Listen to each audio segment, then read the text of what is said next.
animated films hit a lot of the same beats.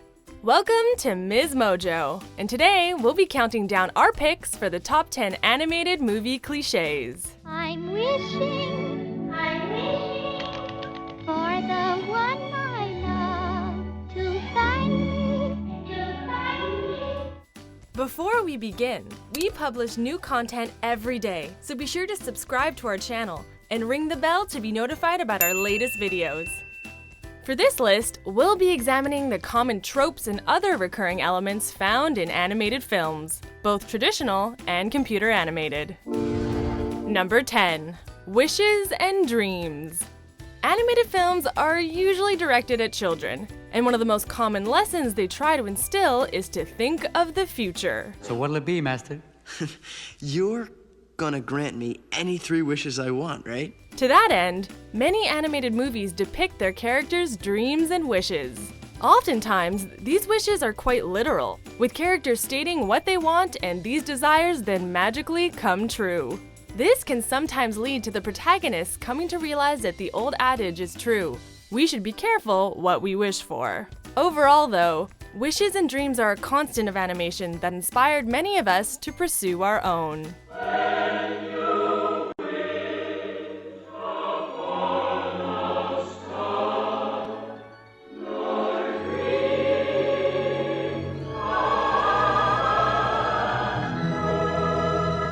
Number 9. Totally obvious villains. The antagonists in animated films are quite easy to spot for one simple reason: they look like they're evil. You were mistaken if you believed Uber was someone who crumbled and leave. Part of the reason for this is due, again, to the original audience for animated films: kids. Kids don't do subtlety, so an obvious villain is really the only kind they're going to pick up on. The other big factor for blatant baddies is design. The animators create them with the intent that they'll become iconic, and a villain that looks like every other character just doesn't pop quite as much, nor is it as satisfying when they inevitably die at the end.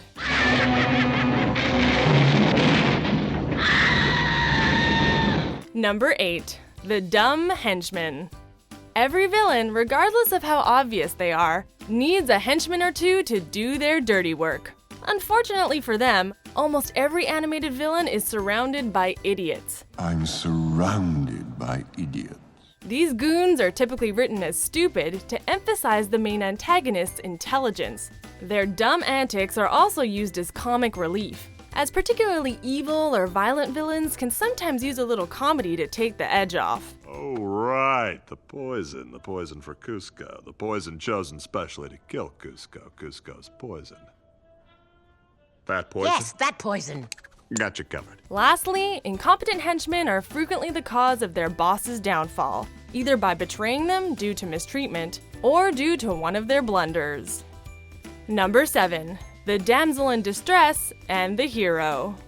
Animated films have a long history of featuring helpless, fair maidens in need of rescuing by a male hero.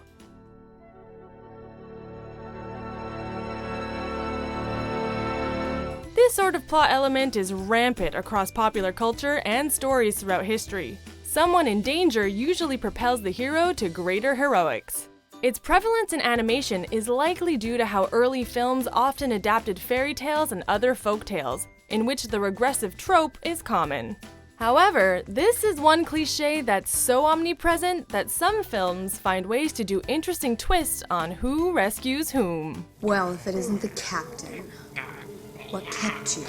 Number 6. Musical numbers. No. Sorry, boys. I don't sing. I have dreams like you. No, really. Just much less touchy-feely. They mainly happen somewhere warm and sunny. In a trend popularized by Disney and subsequently copied by other animation studios, animated films frequently feature songs or musical numbers sung by characters. Songs are a catchy way for characters to express their emotions and/or to provide exposition to propel the story. You must look at your life.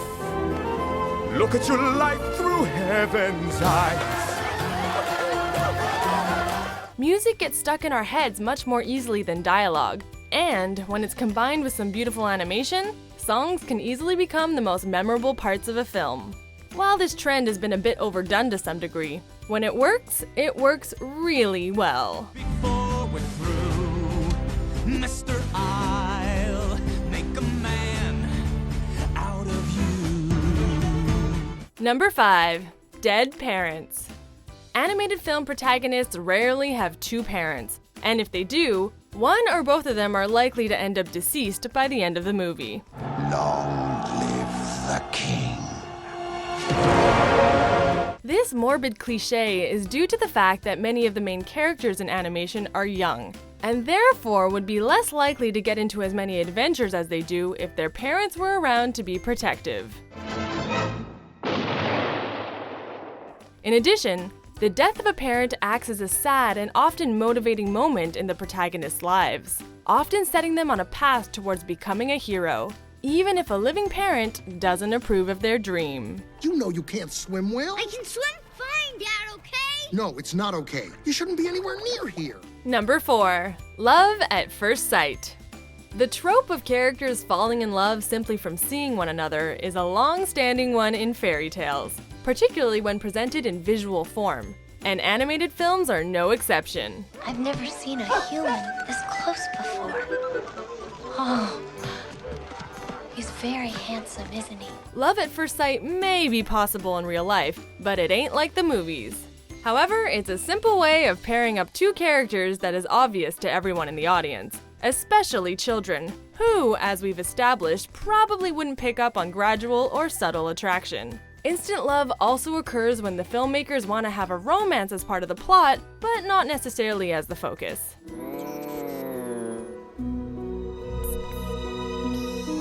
Number 3. Animal companions and friends.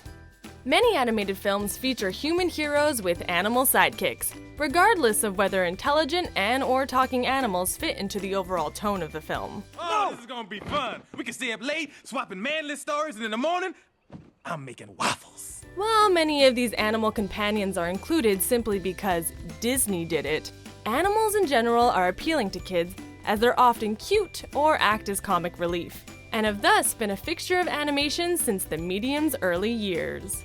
In addition, animals often offer more dynamic and varied movement on screen than humans do, giving the animators more challenging things to animate, and therefore the audience more interesting characters to watch. My name is Doug. I have just met you, and I love you. My master made me this collar. He is a good and smart master, and he made me this collar so that I may talk. Squirrel! Number 2. Sassy princess who wants to break free. You don't even know him. Know him? I don't have to know him. They're all the same. Spineless, savage, harpooning fish eaters, incapable of any feeling. Daddy, I love him! Recently, instead of featuring damsels in distress, animated films have depicted princesses and other young women of privilege rejecting their paths their families and societies have set them on in order to forge their own destinies, usually by going on some kind of adventure. But Jasmine, you're a princess.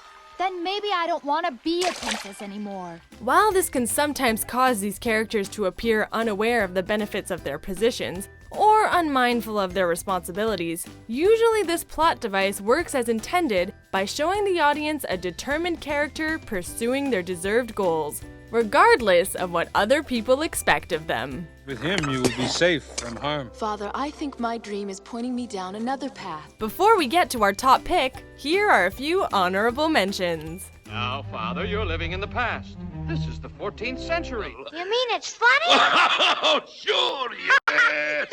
I'll be back in the morning. Be back in the morning. Sorry, Just go away.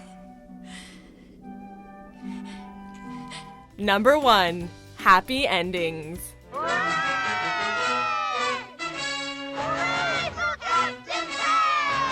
How else could we end this list? Animated films almost universally end on a positive note, with only a few of them even approaching anything bittersweet. Once again, animation's intended young demographic is the cause of this cliche. Stories told to kids, barring some of the more grim fairy tales, get it? Usually end with everything turning out happily ever after for their heroes, and quite poorly for the villains. Steady now. Hold it. Happy endings tie up loose ends nicely and cleanly, and rarely leave even a hint of future woes. Like many things told to children, happy endings are designed to shield kids from the uncertainties of adulthood. Well, folks, that's the way it really happened. Do you agree with our picks? Check out these other great clips from MsMojo, and be sure to subscribe and ring the bell to be notified about our latest videos.